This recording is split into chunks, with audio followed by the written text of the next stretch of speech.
সম্মানিত দর্শক, এই যে দেখেন পাঙ্গাস মাছ।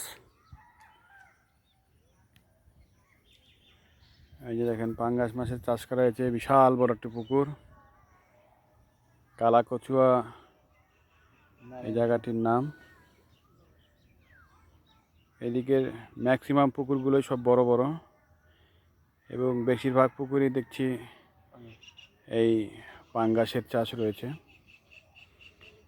এই কুমিল্লার এই বড় বড় পাঙ্গাসগুলো ঢাকা, চিটাগং, সিলেট বিভিন্ন অঞ্চলে এখান থেকে চলে যায়।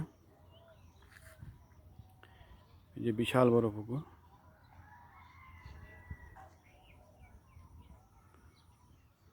সকলে ভালো থাকবেন। আসসালামু আলাইকুম ওয়া রাহমাতুল্লাহ।